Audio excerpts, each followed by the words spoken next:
اب ہم آتے ہیں سیدنا ابراہیم علیہ السلام کے قصے کی طرف، لیکن اس سے پہلے یہ وضاحت کر دیں کہ سیدنا ابراہیم علیہ السلام کے واقعے کے ساتھ چند دوسرے انبیاء علیہم السلام کے واقعات بھی وابستہ ہیں، مثلا سیدنا لوط علیہ السلام کا واقعہ، اس لیے کہ یہ سیدنا ابراہیم علیہ السلام کے بھتیجے بھی ہیں اور ان کے پیروکار بھی۔ اسی طرح آپ کے صاحبزادوں سیدنا اسماعیل اور سیدنا اسحاق علیہ السلام کے واقعات ساتھ ساتھ چلتے ہیں۔ اس کی وجہ یہ ہے کہ سیدنا اسماعیل علیہ السلام کی ولادت کے وقت ابراہیم علیہ السلام کی عمر 87 سال تھی، اور سیدنا اسحاق علیہ السلام کی پیدائش کے وقت سیدنا ابراہیم علیہ السلام کی عمر 100 سال تھی، جبکہ سیدنا ابراہیم علیہ السلام کی کل عمر 175 سال ہوئی، اس لیے ان کے واقعات ساتھ ساتھ چلتے ہیں۔ ابراہیم علیہ السلام کا قصہ سناتے ہوئے ان حضرات کا ذکر ساتھ ساتھ ضرور آئے گا، تو آئیے شروع کرتے ہیں قصہ ابراہیم علیہ السلام کا۔ صالح علیہ السلام کے بعد اللہ تعالیٰ نے سیدنا ابراہیم علیہ السلام کو مبعوث فرمایا۔ ابراہیم علیہ السلام جد الانبیاء ہیں، عظیم المرتبت اور اولو العزم پیغمبر ہیں۔ آپ کے والد کا نام طارق تھا، جبکہ اس کا لقب آزر تھا۔ آزر مدد کرنے والے کو کہتے ہیں۔ یہ شخص اپنے قبیلے کے افراد کی مدد کیا کرتا تھا، غمخواری کرتا تھا، اس لیے اس کا لقب آزر مشہور ہو گیا تھا۔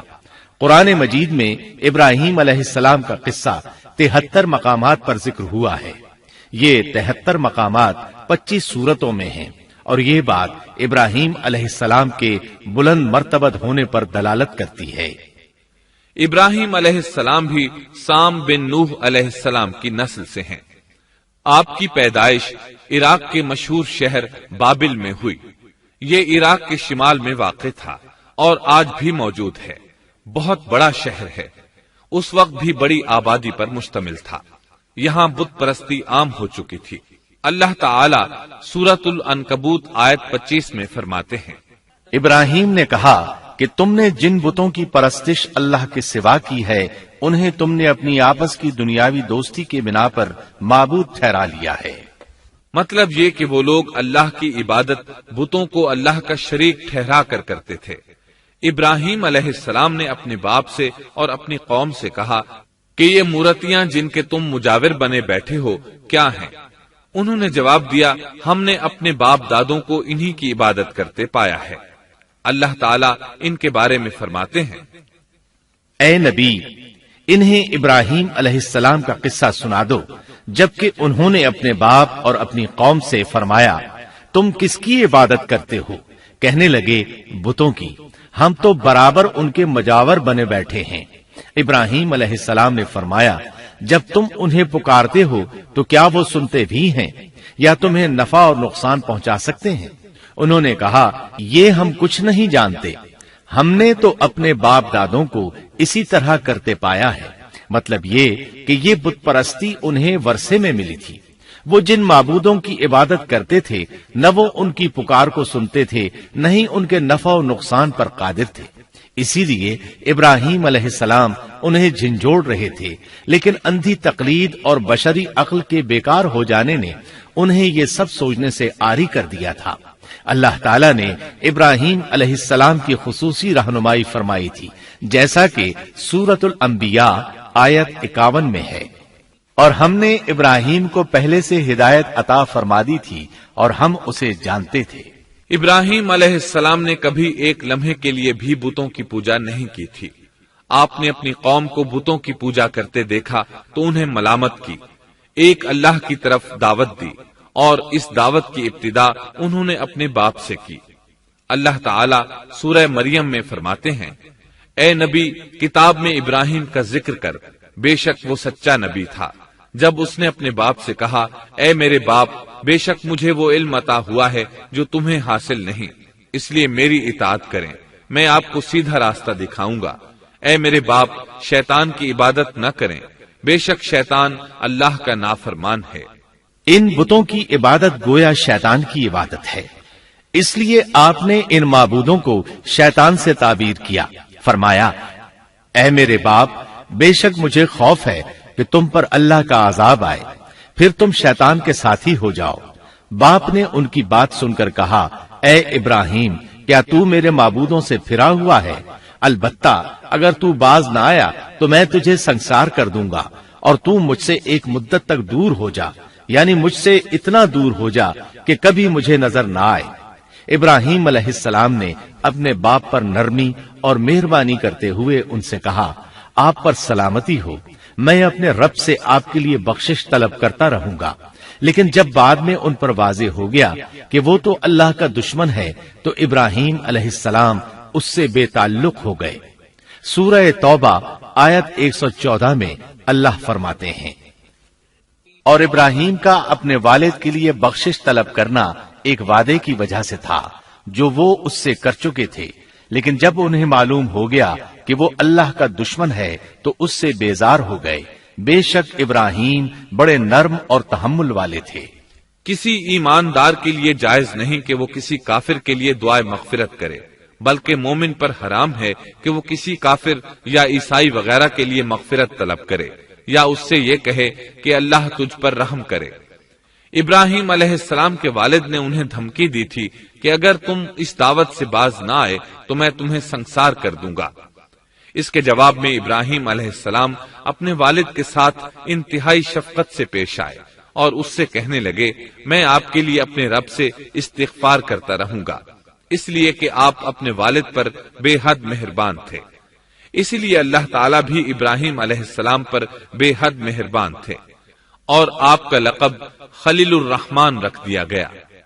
خلت محبت کا وہ انتہائی درجہ ہے جس کے ساتھ دل محبت سے بھر جاتا ہے، یعنی وہ بہت سے لوگوں سے بڑھ کر اللہ تعالیٰ کو محبوب تھے۔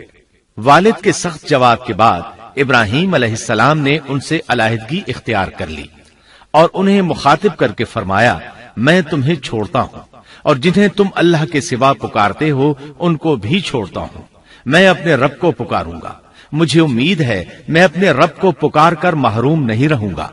آپ اللہ کے پیارے اور پسندیدہ نبی تھے۔ جب آپ نے اپنی قوم کو توحید کی دعوت دی اس وقت آپ نوجوان تھے، آپ کی عمر 16 سال تھی۔ ساتھ میں آپ اس بات پر غور و فکر بھی کرتے کہ آخر یہ لوگ بتوں کی پوجا کیوں کرتے ہیں۔ آپ کا دل ان کے شرک پر بہت کوڑتا۔ آخر آپ نے مصمم ارادہ کر لیا کہ اس شر اور فساد کی جڑ کو کاٹ کر رہیں گے، یعنی ان بتوں کو توڑ کر رہیں گے۔ آپ اپنی قوم کو بتوں کو توڑ دینے کی دھمکی دیتے رہے۔ اس دھمکی کا ذکر اللہ تعالیٰ نے سورۃ الانبیاء آیت 57 میں کیا ہے، اور اللہ کی قسم میں تمہارے بتوں کا علاج کروں گا جب تم پیٹھ پھیر کر جا چکے ہوگے۔ یہ بات ابراہیم علیہ السلام نے پوشیدہ نہیں اعلانیہ کہی تھی۔ آخر انتظار کا وقت ختم ہوا، عید کا دن آ پہنچا۔ عید کے دن وہ لوگ صبح سویرے گھر سے نکلنے سے پہلے کھانا پکا کر اپنے معبودوں کے سامنے رکھتے تھے، پھر شہر سے باہر ایک میدان میں جمع ہوتے، وہاں کھیلتے کودتے خوشیاں مناتے، ناز سے چلتے پھرتے اور کھانا کھاتے۔ شام کو گھروں کی طرف آتے، صبح بتوں کے پاس جو کھانا رکھ گئے تھے اس کو اٹھاتے اور تبرک سمجھ کر کھا جاتے۔ اپنے معمول کے مطابق انہوں نے عید کی تیاری کر لی، لیکن ابراہیم علیہ السلام تیار نہ ہوئے، اس لیے کہ وہ تو ان کے ساتھ جانے کا ارادہ ہی نہیں رکھتے تھے۔ وہ لوگ جانے سے پہلے ابراہیم علیہ السلام کے پاس آئے اور کہنے لگے، کیا آپ ہمارے ساتھ نہیں جائیں گے؟ سیدنا ابراہیم علیہ السلام نے آسمان کی طرف نگاہ کی اور فرمایا، میں بیمار ہوں۔ یہ تمام واقعہ سورۃ الانبیاء آیات 51 تا 58 میں بیان ہوا ہے۔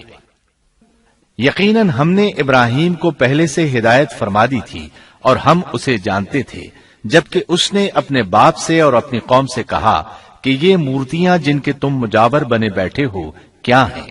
سب نے کہا، ہم نے اپنے باپ دادوں کو انہی کی عبادت کرتے پایا ہے۔ آپ نے فرمایا، پھر تو تم اور تمہارے باپ دادا سبھی یقیناً کھلی گمراہی میں مبتلا رہے۔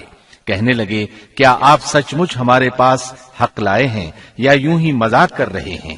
آپ نے فرمایا، نہیں نہیں، در حقیقت تم سب کا پروردگار تو وہ ہے جو آسمان و زمین کا مالک ہے، جس نے انہیں پیدا کیا ہے۔ میں تو ایسی بات کا گواہ اور قائل ہوں، اور اللہ کی قسم میں تمہارے ان معبودوں کا علاج تمہاری غیر موجودگی میں کروں گا۔ پس اس نے ان سب کے ٹکڑے کر دیے، البتہ صرف بڑے بت کو چھوڑ دیا، یہ اس لیے کیا کہ وہ سب اس کی طرف لوٹے۔ ابراہیم علیہ السلام نے لوگوں کے ساتھ عیدگاہ جانے سے انکار کیا اور عذر پیش کیا کہ وہ بیمار ہیں۔ وہ لوگ آپ کو چھوڑ کر چلے گئے۔ بعد میں ابراہیم علیہ السلام ان بتوں کے پاس گئے، دیکھا کہ ان کے سامنے کھانا پڑا ہے۔ چونکہ سب لوگ کھانا لائے تھے اس لیے یہ کھانا بہت زیادہ تھا، لیکن ان جھوٹے معبودوں نے اسے کھانا تو درکنار اس کو چھوا تک نہ تھا۔ ابراہیم علیہ السلام نے انہیں مخاطب کر کے کہا، یہ اتنا کھانا تمہارے سامنے پڑا ہے، تم اس کو کھاتے کیوں نہیں؟ تمہیں کیا ہو گیا کہ بات تک نہیں کرتے؟ پھر پوری قوت سے دائیں ہاتھ سے کلہاڑا مار کر ان کے ٹکڑے ٹکڑے کر دیے، لیکن بڑے بت کو چھوڑ دیا تاکہ سب اسی کی طرف رجوع کریں۔ تمام چھوٹے بتوں کو توڑ کر کلہاڑا اس بڑے بت کے کندھے پر رکھ دیا۔ مشرکین میلے سے لوٹے تو دیکھا ان کے سارے معبود اوندھے منہ ٹوٹے پھوٹے پڑے ہیں، ان کے تمام معبودوں کو توڑ دیا گیا تھا۔ وہ حیران رہ گئے کہ یہ کیسے ہو گیا، کس نے کیا؟ کہنے لگے، یہ کام کس ظالم کا ہے؟ اس نے ہمارے معبودوں کی توہین کی ہے۔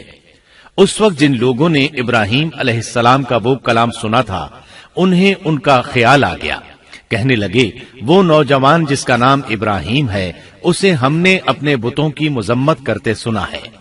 اللہ کی قدرت کہ ابراہیم علیہ السلام کا جو مقصد تھا وہ خود بخود پورا ہو رہا تھا۔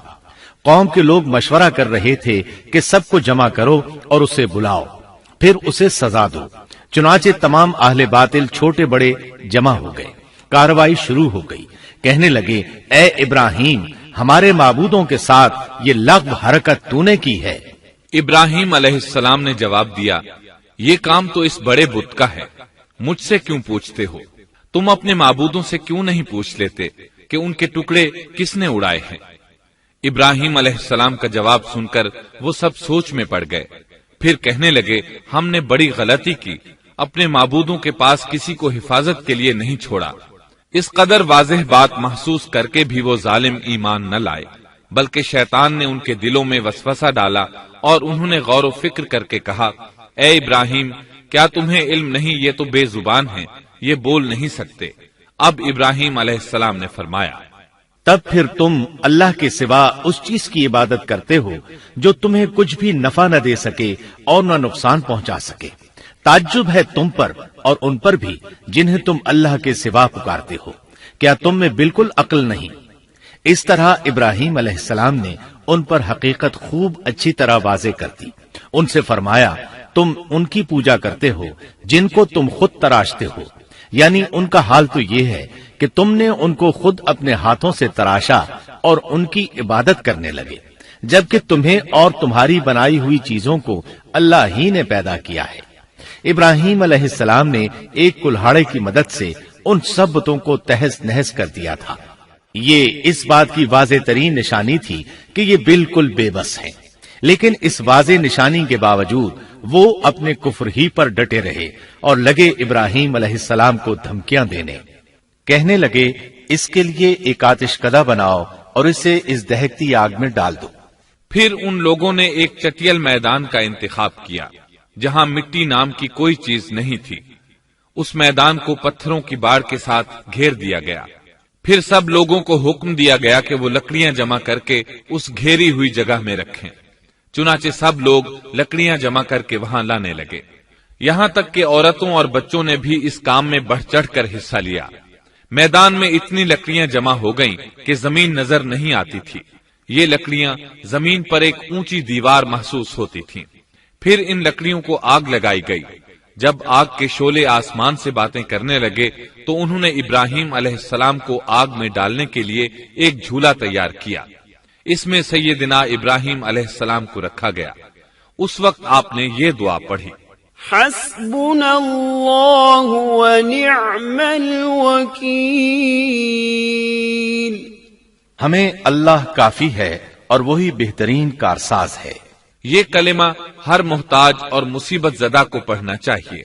بخاری میں ہے، رسول اللہ صلی اللہ علیہ وسلم نے فرمایا، حسبنا اللہ و نعم الوکیل ابراہیم علیہ السلام نے اس وقت فرمایا تھا جب انہیں آگ میں پھینکا جانے لگا تھا۔ مطلب یہ کہ ہم اللہ ہی پر بھروسہ کرتے ہیں، اس کے سوا ہمارا کسی پر بھروسہ نہیں۔ بعض روایات میں یہ بھی ہے کہ جب ابراہیم علیہ السلام کو آگ میں ڈالا جانے لگا تو جبریل علیہ السلام آئے اور کہا، اے ابراہیم، کوئی حاجت ہے تو میں حاضر ہوں۔ ابراہیم علیہ السلام نے فرمایا، اگر تم اپنی مرضی سے آئے ہو تو مجھے تمہاری کوئی ضرورت نہیں۔ ایک دوسری روایت میں ہے کہ بارش کے فرشتے نے حاضر ہو کر کہا تھا، اے ابراہیم، مجھے حکم دیجئے میں بارش برسا کر اس آگ کو بجھا دوں۔ لیکن ایسی تمام روایات ضعیف ہیں۔ یوں بھی اللہ کا حکم ان سے پہلے کام کرنے والا تھا۔ اللہ تعالیٰ سورہ انبیاء آیت 69 اور 70 میں فرماتے ہیں، ہم نے کہا، اے آگ ابراہیم پر ٹھنڈی ہو جا اور سلامتی والی ہو جا۔ گو انہوں نے ابراہیم کا برا چاہا لیکن ہم نے انہیں ہی نقصان پانے والا کر دیا۔ چنانچہ جب ابراہیم علیہ السلام کو آگ میں ڈالا گیا تو وہ ٹھنڈی ہو گئی۔ ابن عباس رضی اللہ عنہما فرماتے ہیں، اگر اللہ تعالیٰ آگ سے یہ نہ فرماتے کہ سلامتی والی ٹھنڈی ہو جا تو وہ اس قدر سرد ہو جاتی کہ اس کی ٹھنڈک سے تکلیف محسوس ہوتی۔ گویا آگ بھی اللہ کے حکم کے بغیر نہیں جلا سکتی، چھری اللہ کے حکم کے بغیر نہیں کاٹ سکتی، اس لیے کہ یہ بھی اللہ کی مخلوق ہیں اور ان کی قدرت بھی اللہ کے پاس ہے۔ وہ چاہے تو ان کو قدرت عطا کر دے، چاہے تو قدرت واپس لے لے۔ آگ کو ٹھنڈا ہونے کا حکم ہوا، وہ ٹھنڈی ہو گئی۔ اس نے نہ ابراہیم علیہ السلام کے کپڑے جلائے، نہ جسم کے کسی حصے کو کوئی نقصان پہنچایا، صرف وہ رسیاں جلائیں جن سے آپ کو باندھا گیا تھا۔ سبحان اللہ۔ لوگ آگ کے گرد اس انتظار میں کھڑے تھے کہ جو ہی انہیں آگ میں پھینکا جائے گا وہ جل کر راکھ ہو جائیں گے، لیکن وہ یہ دیکھ کر حیران رہ گئے کہ ابراہیم علیہ السلام بڑے ناز سے آگ کے درمیان بیٹھے ہیں۔ بعض روایات میں ہے کہ ابراہیم علیہ السلام فرمایا کرتے تھے، مجھے ان دنوں جو راحت اور سکون حاصل تھا ویسا آگ سے نکلنے کے بعد نہیں ہوا۔ لوگ اس معجزے کو دیکھ کر حیرت زدہ تھے۔ پھر ابراہیم علیہ السلام آگ سے نکلے۔ اتنا بڑا معجزہ دیکھنے کے باوجود لوط علیہ السلام کے سوا کوئی شخص پورے بابل شہر سے ان پر ایمان نہ لایا۔ اللہ تعالیٰ فرماتے ہیں، پس ابراہیم پر لوط ایمان لائے۔ مطلب یہ کہ پوری بستی سے لوط علیہ السلام تھے جو آپ پر ایمان لائے تھے، باقی تمام لوگ کفر ہی پر ڈٹے رہے۔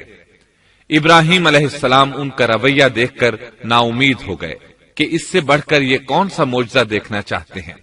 ان کے بتوں کو توڑ دیا گیا، اپنی آنکھوں سے اللہ کی نشانی ان لوگوں نے دیکھی، پھر بھی یہ ایمان نہیں لائے، چنانچہ آپ نے وہاں سے ہجرت کا ارادہ فرما لیا۔ اس وقت بابل پر نمرود نامی بادشاہ کی حکومت تھی۔ کہا جاتا ہے کہ زمین کے بیشتر حصے پر اسی کی حکمرانی تھی۔ جب اس کے پاس یہ خبریں پہنچیں کہ ابراہیم علیہ السلام کو آگ میں ڈالا گیا لیکن آگ نے انہیں نہیں جلایا تو اس نے ابراہیم علیہ السلام کو اپنے دربار میں پیش کرنے کا حکم دیا۔ ابراہیم علیہ السلام کو وہاں لایا گیا۔ نمرود نے ان سے ان کے رب کے بارے میں سوال کیا۔ اللہ تعالیٰ سورۃ البقرہ آیت 258 میں فرماتے ہیں، کیا تو نے اس شخص کو نہیں دیکھا جس نے ابراہیم سے اس کے رب کے متعلق جھگڑا کیا، اس لیے کہ اللہ نے اسے سلطنت دی تھی۔ ایک روایت میں ہے کہ 4 بادشاہوں نے زمین کے بیشتر حصے پر حکمرانی کی ہے، ان میں سے ایک نمرود ہے۔ نمرود اپنے وقت کا حاکم و بادشاہ تھا۔ ابراہیم علیہ السلام سے جب اس کی اللہ تعالیٰ کے بارے میں بات چیت ہوئی تو ابراہیم علیہ السلام نے کہا، میرا رب وہ ہے جو زندہ کرتا ہے اور مارتا ہے۔ جواب میں اس نے کہا، میں بھی زندہ کرتا ہوں اور مارتا ہوں۔ چنانچہ اس نے حکم دیا کہ جیل سے 2 آدمیوں کو لے آؤ۔ جیل سے 2 ایسے آدمیوں کو لایا گیا جن کے لیے سزائے موت کا فیصلہ ہو چکا تھا۔ اس نے ان میں سے ایک کے قتل کا حکم دیا، دوسرے کو معاف کر دیا۔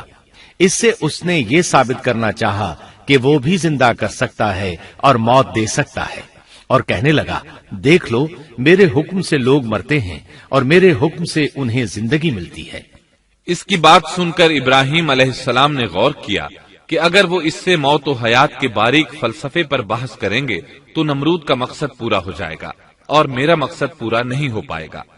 اس لیے بحث و مباحثے کی بجائے کوئی مضبوط دلیل پیش کر دی جائے تاکہ حق و باطل کے درمیان فرق واضح ہو جائے۔ چنانچہ آپ نے فرمایا، بے شک اللہ سورج کو مشرق سے لاتا ہے، تو اس کو مغرب سے لے آ۔ کافر بادشاہ یہ سن کر مبہوت رہ گیا، اس کا سر جھک گیا۔ اللہ تعالیٰ فرماتے ہیں تب وہ کافر حیران رہ گیا اور اللہ نا انصافوں کو سیدھی راہ نہیں دکھاتا۔ ان تمام باتوں کے بعد نمرود کو یہ معلوم کرنے کی ضرورت نہیں رہی کہ ابراہیم علیہ السلام آگ سے کیسے نجات پا گئے، کیونکہ حقیقت اس پر آشکار ہو چکی تھی۔ وہ جان گیا تھا کہ اصل معاملہ کیا ہے۔ چنانچہ اس نے ابراہیم علیہ السلام سے کہا، آپ اس ملک سے نکل جائیے، ہم آپ کو یہاں نہیں رہنے دیں گے۔ ابراہیم علیہ السلام نے عراق کو خیر بات کہا اور شام کی طرف ہجرت کر گئے۔ یہاں آ کر وہ حران نامی بستی میں مقیم ہوئے۔ اسی جگہ آپ نے اپنے چچا ہاران کی بیٹی سیدہ سارہ علیہ السلام سے شادی کی۔ اللہ تعالیٰ اس ہجرت کے بارے میں فرماتے ہیں، اور ہم اسے یعنی ابراہیم اور لوط کو بچا کر اس زمین کی طرف لے آئے جس میں ہم نے جہان کے لیے برکت رکھی تھی۔ جب آپ حران کے مقام پر پہنچے تو وہیں ٹھہر گئے، وہیں رہنے لگے۔ یہاں آ کر آپ کا شمار بنو حران میں ہونے لگا۔ آپ لوگوں کو اسی شہر میں رہنے کی دعوت دیتے۔ اس شہر کے لوگ بتوں کی پوجا نہیں کرتے تھے بلکہ ستاروں کو پوجتے تھے۔ ابراہیم علیہ السلام نے جب ان کی یہ حالت دیکھی تو ارادہ کر لیا کہ ان لوگوں کو بتائیں گے کہ ستاروں کی عبادت کرنا باطل ہے۔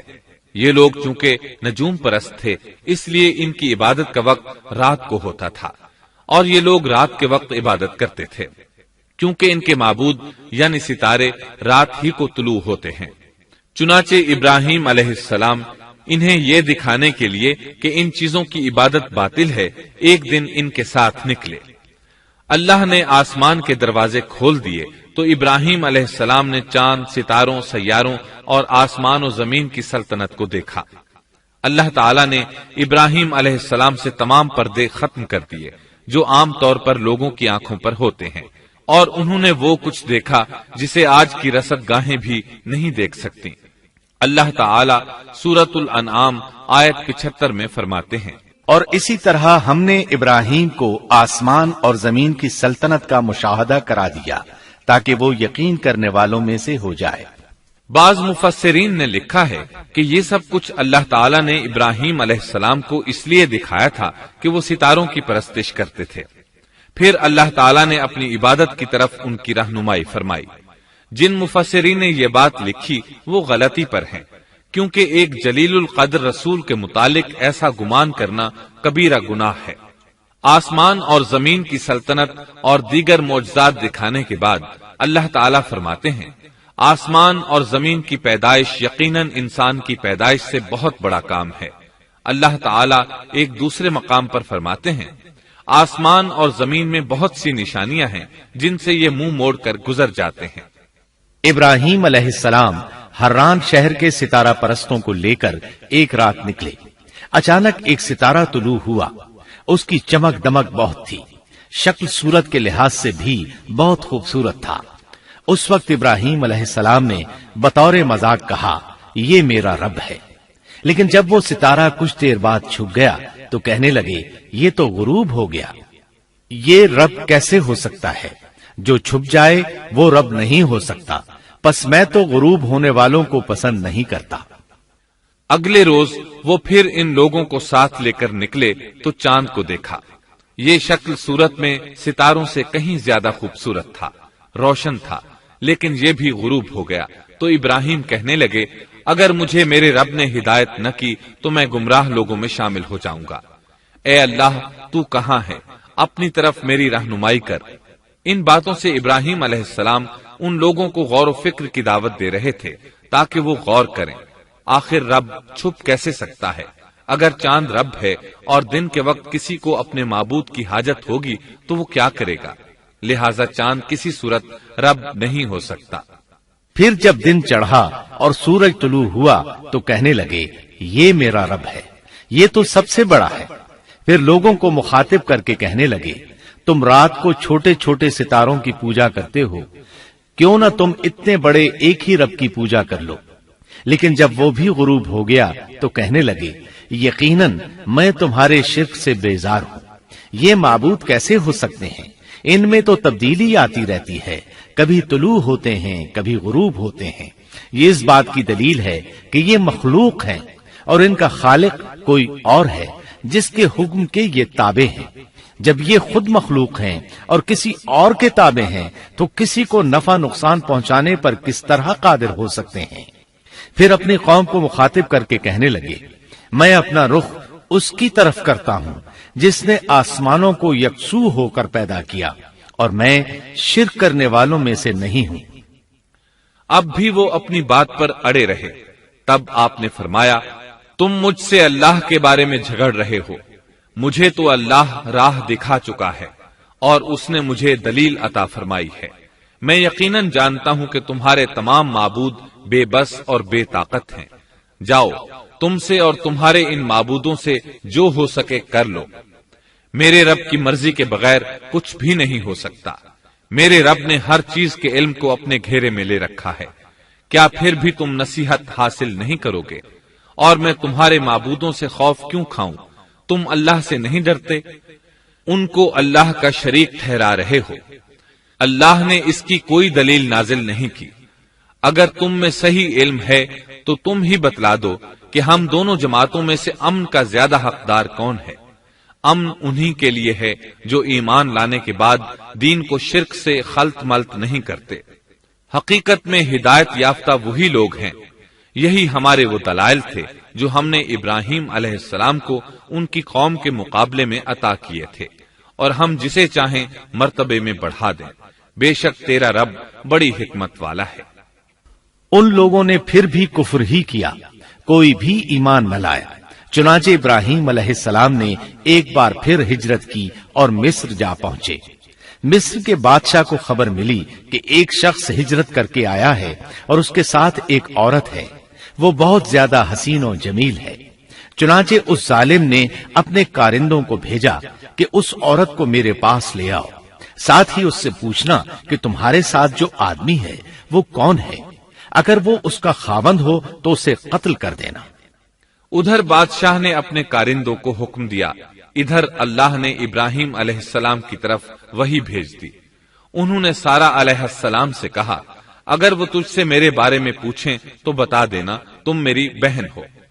پھر سارا سے بولے اے سارا، روئے زمین پر میرے اور تیرے سوا کوئی مومن نہیں، یعنی یہ کافروں کی سرزمین ہے، یہاں کوئی مومن نہیں، اس لحاظ سے تم میری دینی بہن ہو. پھر بادشاہ نے ابراہیم علیہ السلام کو پیش کرنے کا حکم دیا. اس نے آپ سے پوچھا یہ عورت کون ہے؟ آپ نے فرمایا یہ میری بہن ہے. اس طرح ابراہیم علیہ السلام کی زندگی میں 3 موقع ایسے آئے کہ انہوں نے اللہ کے دین کی حمایت اور مدافعت کے لیے توریہ کیا.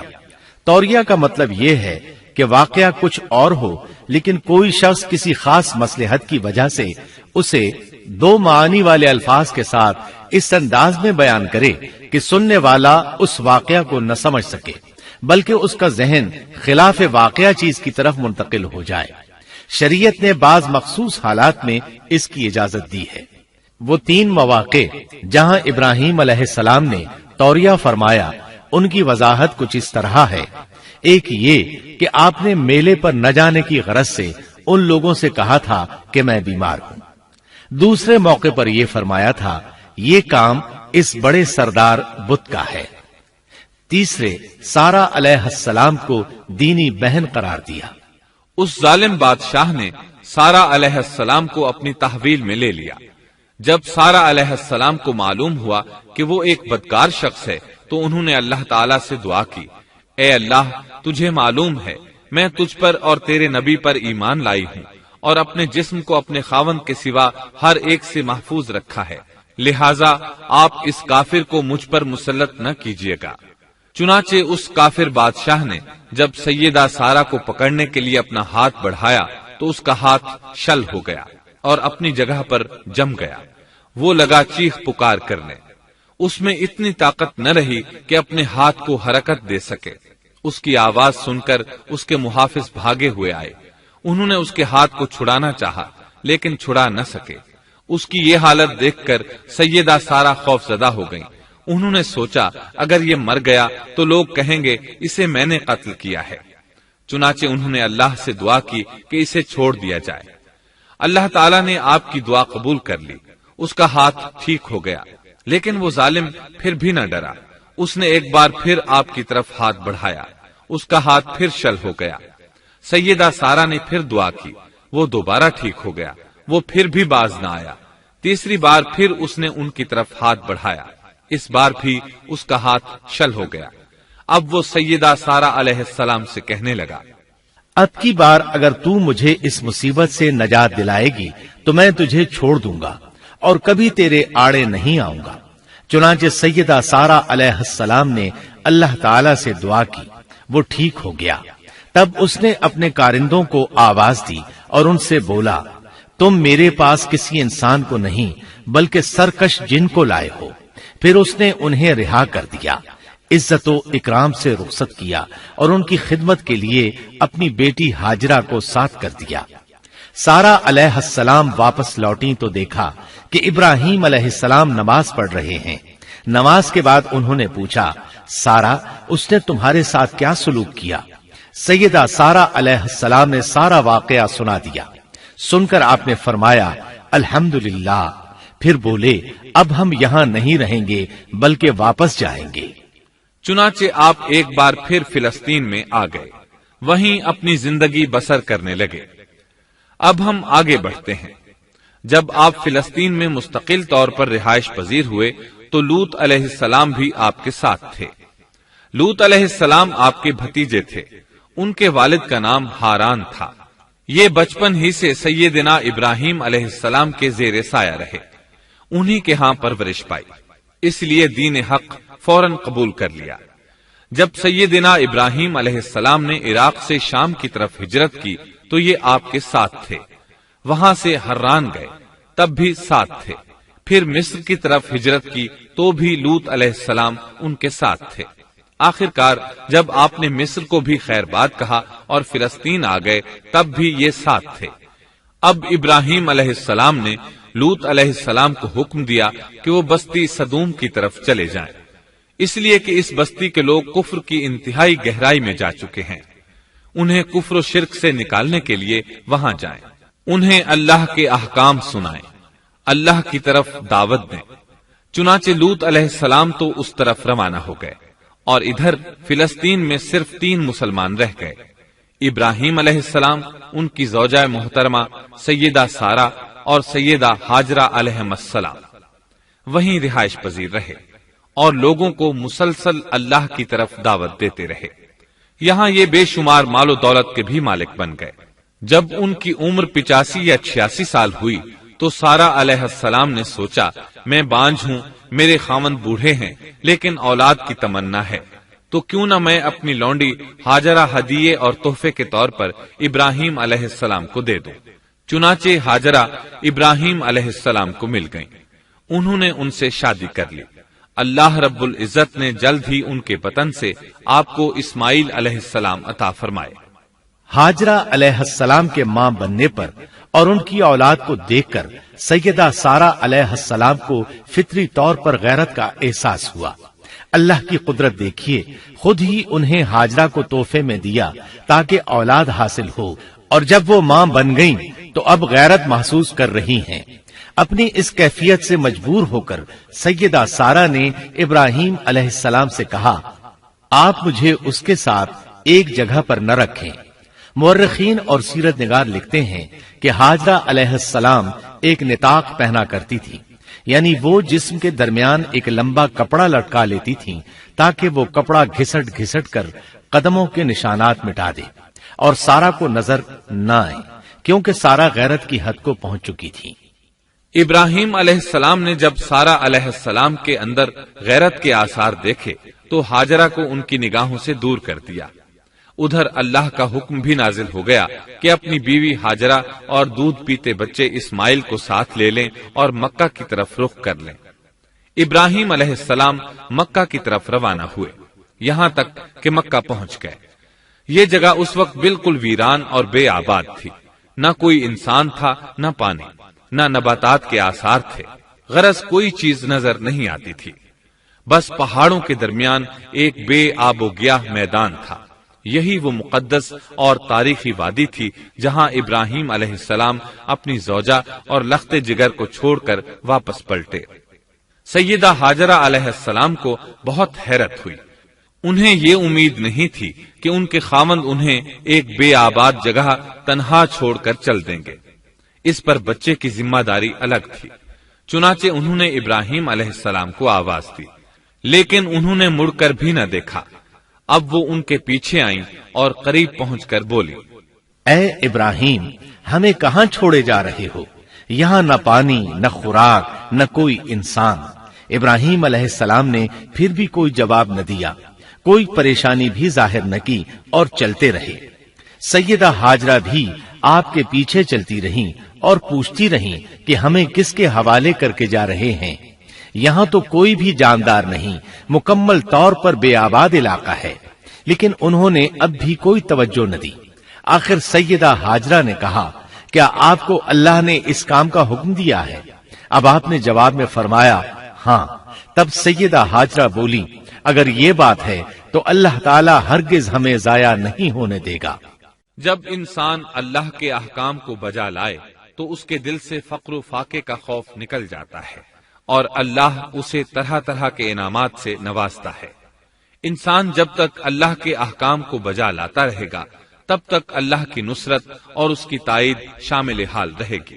چنانچہ جو ہی ہاجرہ علیہ السلام کو پتا چلا کہ انہیں تنہا چھوڑ جانا اللہ کے حکم کی بنا پر ہے تو فوراً یقین بھرے لہجے میں بولی، تب اللہ ہمیں ضائع نہیں کرے گا۔ یہ کہہ کر وہ اپنے شیر خوار بچے کی طرف پلٹ گئیں۔ خوراک اور پانی چند دن میں ختم ہو گئے، پانی کا ایک قطرہ پاس نہ رہا۔ اب پانی کی تلاش شروع کی، لیکن اپنے لیے تو درکنار، ماں کو بیٹے کے لیے بھی پانی نہ ملا نہ خوراک۔ اب بچہ لگا بھوک سے بلکنے، خوراک نہ ملنے کی وجہ سے ماں کا دودھ بھی خشک ہو گیا تھا۔ عورت کتنی بھی باحوصلہ ہو اپنے بچے کو بھوک سے بلکتے نہیں دیکھ سکتی۔ اب انہوں نے بچے کو وہیں چھوڑا اور تیزی سے قریبی پہاڑی صفا کی طرف لپکی۔ اوپر چڑھ کر ادھر ادھر نظر دوڑائی کہ شاید کسی طرف پانی یا خوراک نظر آ جائے یا کسی انسان کی جھلک نظر آ جائے۔ جب کچھ نظر نہ آیا تو نشیب کی طرف چلی، ساتھ میں بچے کی طرف بھی دیکھتی جاتی تھی۔ نشیب میں پہنچی تو بچہ نظروں سے اوجھل ہو گیا۔ اس پر اور بے چین ہوئی اور بلندی کی طرف دوڑی۔ اس طرح مروہ پہاڑی پر چڑھ گئی۔ وہاں بھی چاروں طرف نگاہ دوڑائی لیکن کچھ نظر نہ آیا۔ خیال آیا کہ پھر کوشش کرنی چاہیے۔ اس خیال سے مروہ پہاڑی سے اتری اور صفا کی طرف چل دی۔ درمیان میں نشیب کی وجہ سے بچہ نظر نہ آیا تو دوڑنے لگی۔ اس طرح پھر صفا پر چڑھ گئی۔ اللہ اکبر! ایک تو عورت ذات کمزور، پھر بھوک پیاس سے نڈھال، اس پر کس قدر سعی اور کوشش میں مصروف، وہ بھی اپنے بچے کے لیے۔ بہرحال بار بار کوشش کے خیال سے انہوں نے صفا اور مروہ پہاڑیوں کے درمیان 7 چکر لگائے۔ یہی وجہ ہے مسلمان عازمین حج صفا و مروہ کے درمیان سعی کرتے ہیں تاکہ اس واقعے کی یاد تازہ ہو جائے۔ جب وہ آخری مرتبہ مروہ پر پہنچی تو انہوں نے ایک آواز سنی۔ یہ آواز اسماعیل علیہ السلام کے قریب سے آئی تھی۔ انہوں نے پوری توجہ سے آواز کو سننے کی کوشش کی اور جلدی سے اسماعیل کے قریب پہنچی۔ کیا دیکھتی ہیں، اسماعیل کے قدموں کے نیچے سے پانی پھوٹ رہا ہے، کیونکہ جبریل علیہ السلام کو اللہ نے اس صابرہ خاتون کی مدد کے لیے بھیجا تھا۔ انہوں نے زمزم والی جگہ پر اپنا پر مارا تو اسماعیل کے قدموں کے پاس سے ایک عظیم چشمہ رحمت نمودار ہوا۔ مستقبل کے پیغمبر کے قدموں کے نیچے سے اللہ نے جبریل فرشتے کے ذریعے زمین پھاڑ کر پانی نکال دیا۔ یہی آب زمزم کا آغاز تھا۔ ہاجرہ علیہ السلام پانی کو آنکھیں پھاڑ پھاڑ کر حیرت سے دیکھ رہی تھی۔ ان کی خوشی کی انتہا نہ رہی جب انہوں نے دیکھا پانی پھوٹ پھوٹ کر چاروں طرف بہ رہا ہے۔ زمین ہموار تھی، اس لیے انہوں نے زمین کو کھودنا شروع کر دیا تاکہ پانی ادھر ادھر نہ بہ جائے۔ پھر انہوں نے اس گڑھے کے چاروں طرف پتھر رکھ دیے اور زبان سے بولی، زم زم، اس کا مطلب ہے رک جا۔ نبی اکرم صلی اللہ علیہ وسلم کا فرمان ہے، اللہ اسماعیل کی والدہ پر رحم فرمائے، اگر وہ جلد بازی سے کام نہ لیتی تو زمزم ایک بہنے والا چشمہ ہوتا، لیکن انہوں نے اس کے گرد بند باندھ دیا۔ انہیں دراصل اس وقت پانی کی شدید ضرورت تھی، اس لیے انہوں نے پانی کو اپنے پاس جمع کر لیا تاکہ بہہ کر ضائع نہ ہو جائے۔ انہوں نے اسماعیل کو پانی پلایا، خود بھی خوب پیا، اور یہ اللہ تعالی کی طرف سے ان کی مہمان نوازی تھی۔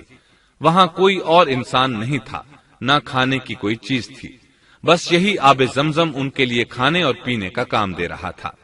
اب چونکہ زمزم ایک چشمہ بن گیا تھا، اس لیے پرندے بھی آنے لگے۔ انہی دنوں عرب کے قبیلوں میں سے ایک قبیلہ بنو جرہم یمن کو خیر باد کہہ کر اس طرف آ رہا تھا۔ یمن میں ایک بہت بڑا ڈیم تھا، پہاڑوں کے درمیان انہوں نے پانی کو روک کر ایک بہت بڑا بند قائم کر رکھا تھا، اس سے پورا سال آسانی سے کھیتی باڑی کرتے تھے۔ اس ڈیم کی بدولت ان کا آب پاشی کا نظام بہت اچھا تھا۔ جب اس ڈیم کو اللہ تعالیٰ نے توڑا تو تمام لوگ وہاں سے منتشر ہو گئے اور جزیرہ عرب کے اطراف میں منتقل ہونے لگے۔ وہیں سے ہجرت کرنے والا ایک قبیلہ بنو جرہم تھا۔ یہ لوگ بنیادی طور پر عرب تھے۔ یہ قبیلہ سفر میں رہتا، جہاں کہیں پانی اور چراگاہ نظر آتے وہیں پڑاؤ ڈال دیتے۔ جب وہاں خوراک ختم ہو جاتی تو آگے سفر شروع کر دیتے۔ چونکہ وہ بہت بڑے تاجر تھے، اس بنا پر ان راستوں سے خوب واقف تھے۔ انہیں چشموں کا خوب علم تھا۔ ملک شام کی طرف بھی ان کی آمد و رفت تھی۔ یہ قبیلہ بنو جرہم مکہ کے قریب پہنچا تو فضا میں پرندوں کو منڈلاتے پایا۔ کہنے لگے ان پرندوں کی موجودگی میں ضرور کوئی راز ہے۔ اب انہوں نے اپنے کچھ آدمی اس طرف بھیجے۔ یہ لوگ جلد ہی چشمے تک پہنچ گئے۔ انہوں نے وہاں ایک عورت اور اس کے بچے کو پایا۔ پھر وہ لوگ ان کے پاس آئے، وہاں پڑاؤ ڈالنے کی اجازت مانگی۔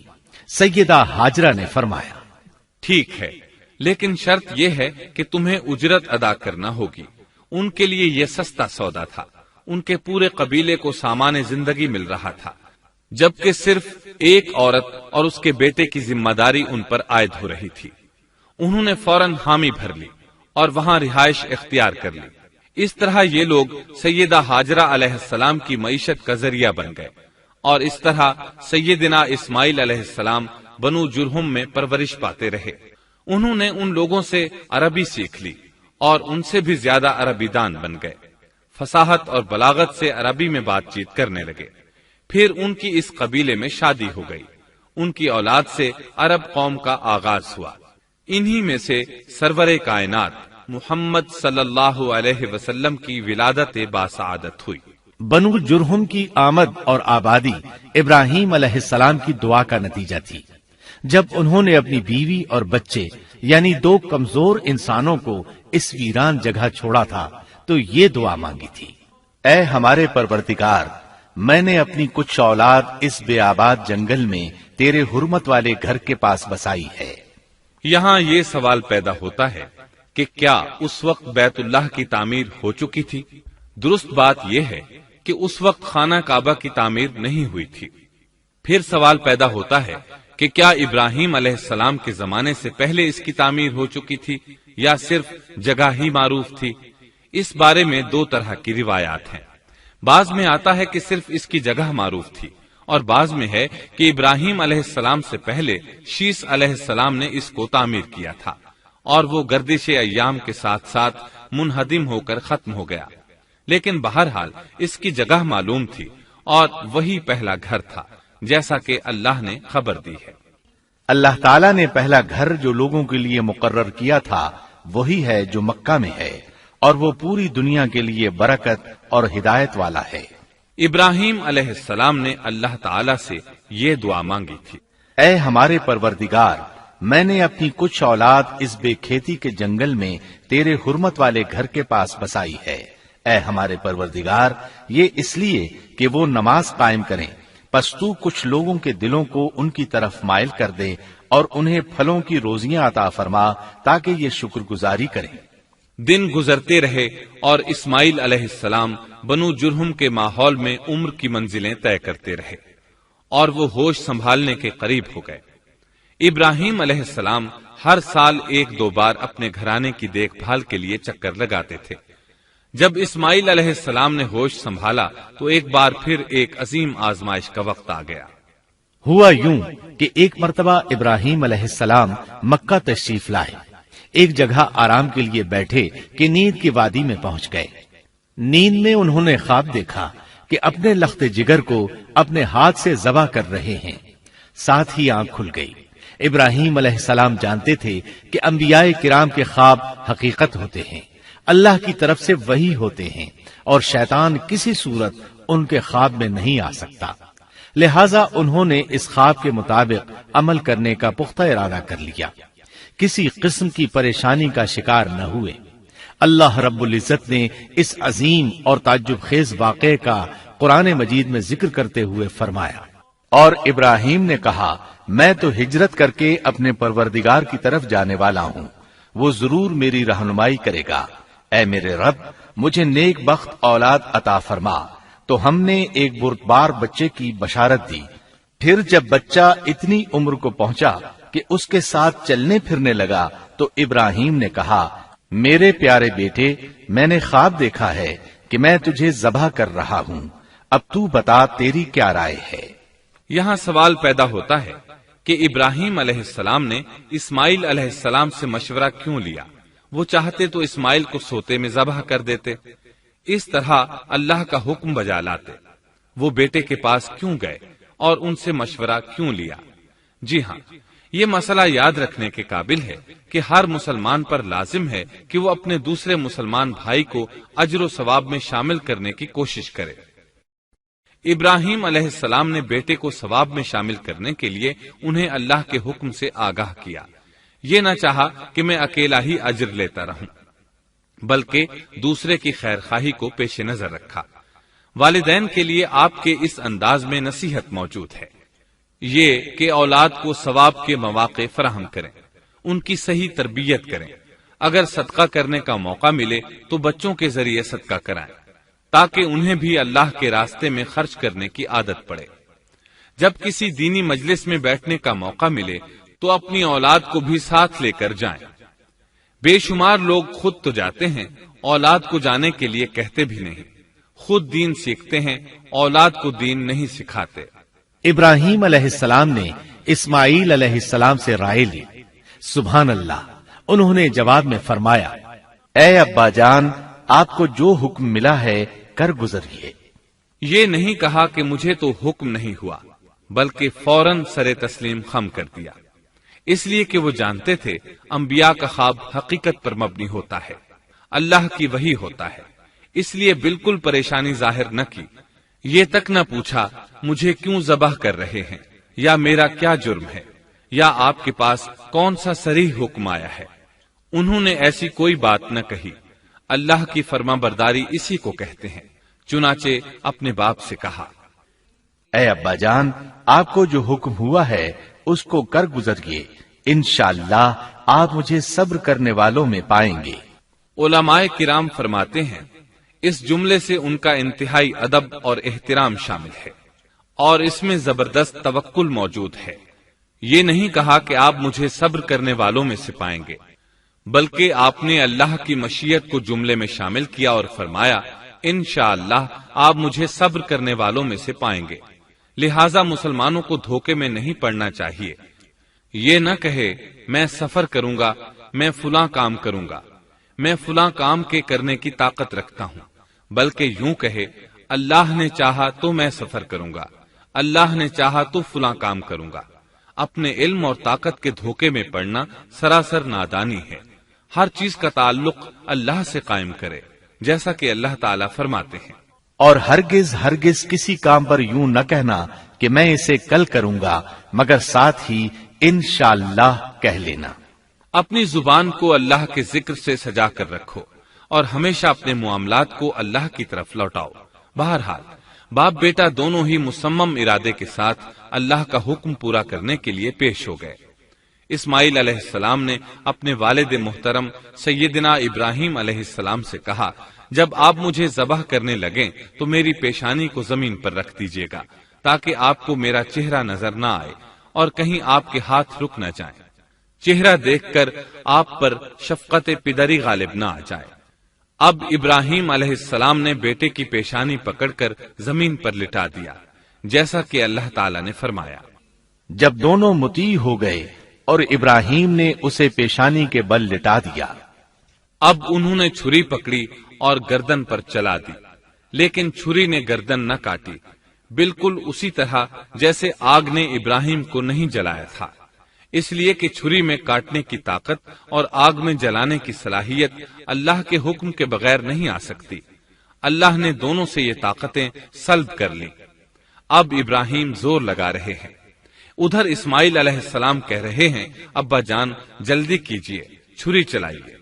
اللہ تعالیٰ نے اس واقعے کا ذکر یوں فرمایا ہے، جب وہ دونوں مطیع ہو گئے اور ابراہیم نے اسے پیشانی کے بل لٹا دیا۔ اس مطیع ہونے سے مراد اللہ کے حکم کو نافذ کرنا ہے۔ اب ظاہر ہے مطیع تو وہ پہلے بھی تھے، لیکن یہاں اسلما یعنی مطیع ہونے سے مراد کامل اسلام ہے۔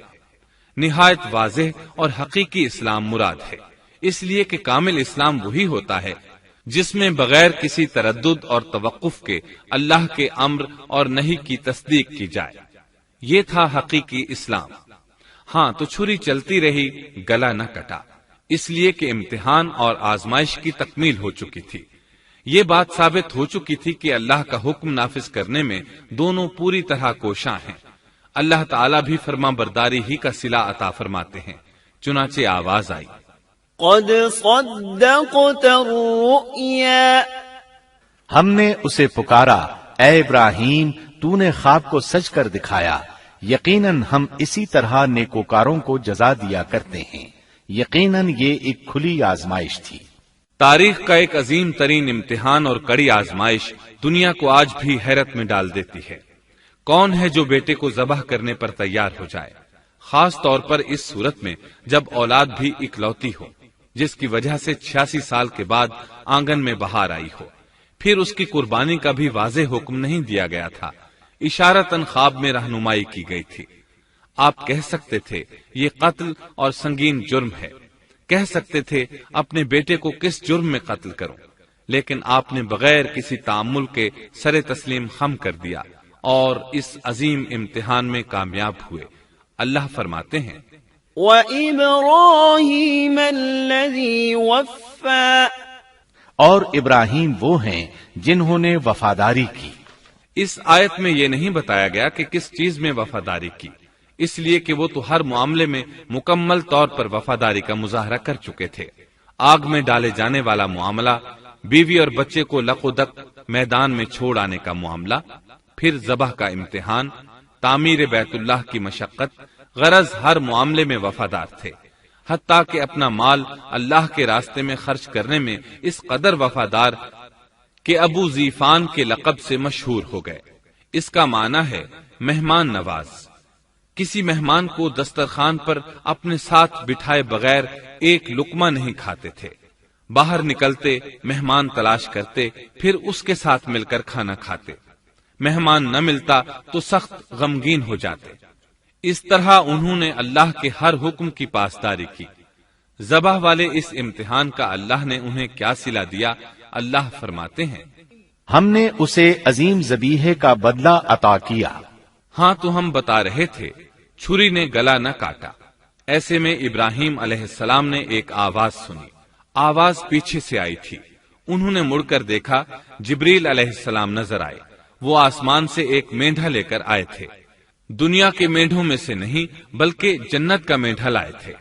سیدنا عبداللہ بن عباس رضی اللہ عنہما سے روایت ہے کہ وہ مینڈھا جنت میں 40 سال تک چرتا رہا۔ سفید رنگ، کشادہ آنکھوں، خوبصورت سینگوں والا حسین و جمیل مینڈھا تھا۔ بہرحال یہ ابراہیم علیہ السلام کی وفاداری کا بدلہ تھا جو اسماعیل علیہ السلام کے فدیے میں دیا گیا، اور پوری امت مسلمہ کے لیے حکم ہو گیا کہ اللہ کی رضا کے لیے قربانی اور ہدی پیش کرتے رہیں۔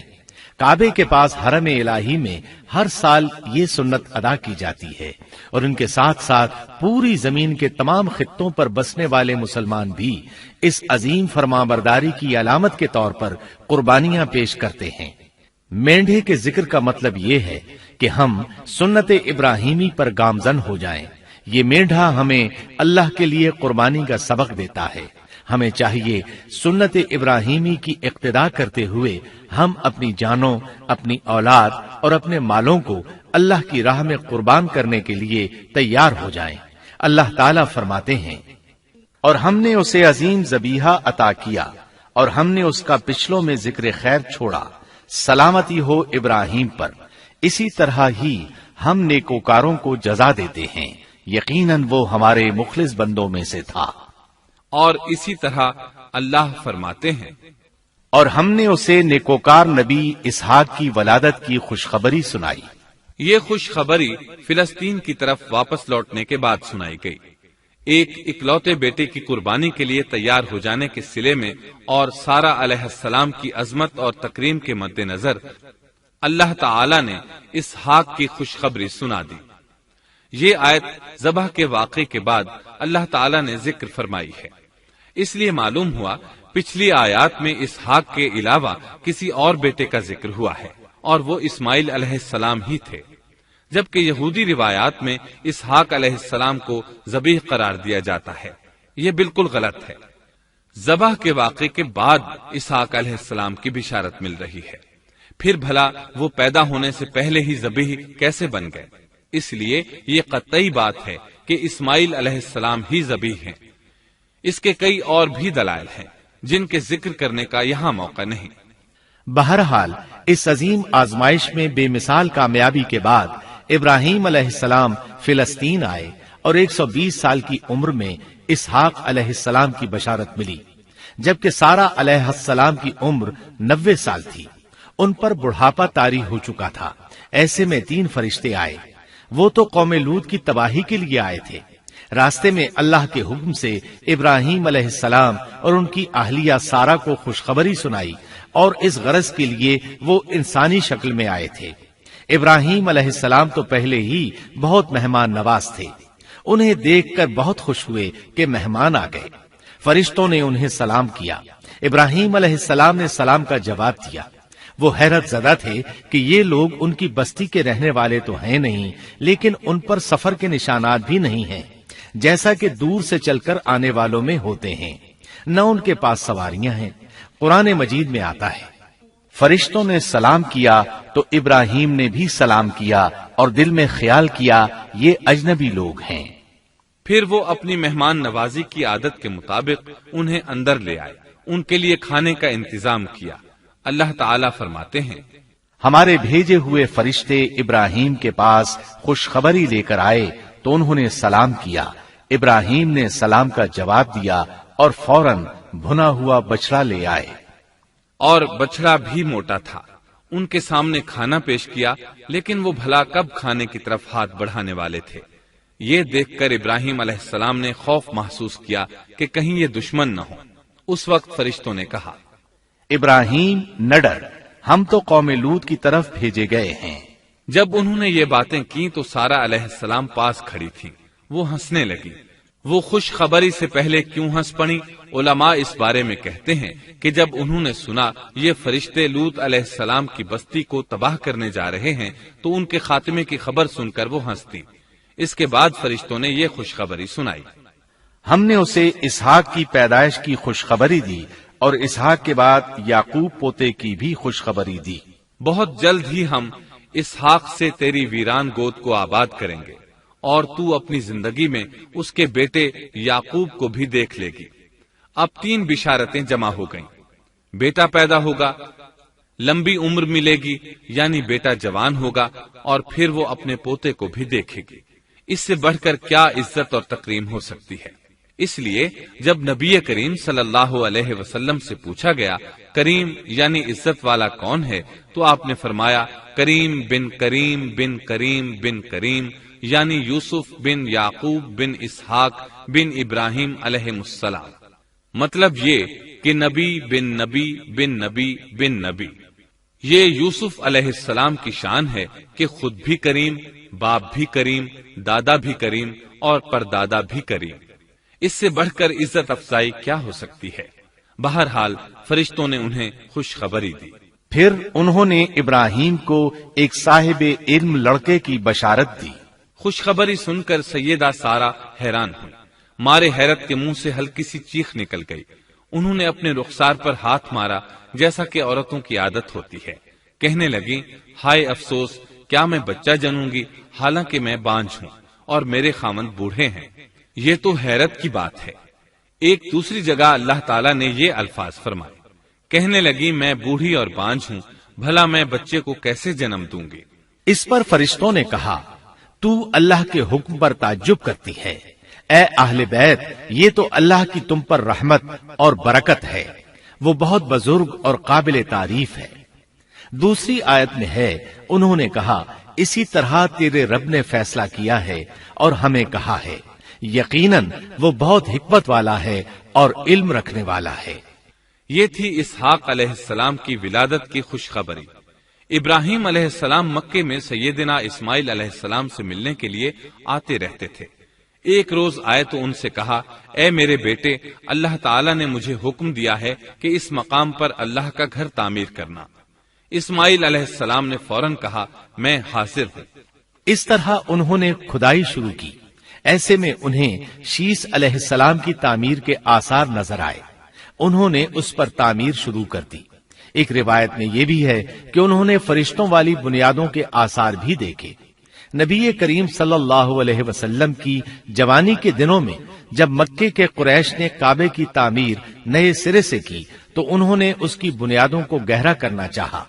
وہ کھدائی کرتے ان سبز پتھروں تک پہنچ گئے جو پہاڑوں کی چوٹیوں کی طرح نظر آ رہے تھے۔ انہوں نے ان پتھروں کو نکالنا چاہا۔ ایک شخص نے کدال کے ذریعے ایک پتھر کو باہر نکالا تو اس کے نیچے سے اتنا نور نکلنے لگا کہ قریب تھا وہ شخص اندھا ہو جاتا۔ پھر پتھر خود بخود نیچے جا گرا اور اپنی جگہ پر جم گیا۔ اس کے بعد لوگوں نے ان پتھروں کو ہاتھ نہ لگایا اور تعمیر شروع کر دی۔ قرآن مجید میں تعمیر کعبہ اور بیت اللہ کا تذکرہ اس طرح آیا ہے، اور جب ہم نے بیت اللہ کے مکان میں ابراہیم کو جگہ دی اور فرمایا کہ میرے ساتھ شرک نہ کرنا اور میرے گھر کو طواف، قیام اور رکوع و سجود کرنے والوں کے لیے پاک رکھنا، اور فرمایا، بے شک لوگوں کے لیے جو پہلا گھر تعمیر کیا گیا ہے وہ مکہ میں ہے، وہ جہان والوں کے لیے برکت اور ہدایت کا ذریعہ ہے، اس میں واضح نشانیاں ہیں، مثلا مقام ابراہیم، تو جو کوئی حرم میں داخل ہوگا وہ امن میں آ جائے گا۔ اور فرمایا، اور یاد کرو اس وقت کو جب ابراہیم کو اس کے پروردگار نے کئی باتوں کے ذریعے آزمایا، وہ ان میں پورے اترے تو اللہ نے فرمایا، میں آپ کو تمام لوگوں کا امام بنا رہا ہوں۔ ابراہیم نے کہا، اے میرے رب، میری اولاد میں سے بھی امام بنائیے۔ جواب میں اللہ نے فرمایا، میرا امامت کا وعدہ ظالم لوگوں کے لیے نہیں ہے۔ اور اس وقت کو یاد کرو جب ہم نے بیت اللہ کو ثواب اور امن کی جگہ بنا دیا اور لوگوں نے مقام ابراہیم کو جائے نماز بنا لیا۔ ہم نے ابراہیم کو حکم دیا کہ میرے گھر کو طواف، اعتکاف، رکوع اور سجود کے لیے پاک رکھو، اور وہ وقت بھی یاد رکھو جب ابراہیم نے دعا کی، اے پروردگار، اس شہر کو امن والا بنا دے اور اس کے مومن بندوں کو پھلوں کا رزق عطا کر۔ اللہ تعالیٰ نے فرمایا، میں کافروں کو بھی تھوڑا فائدہ دوں گا، پھر انہیں آگ کے عذاب کی طرف بے بس کر دوں گا، یہ پہنچنے کی جگہ بری ہے۔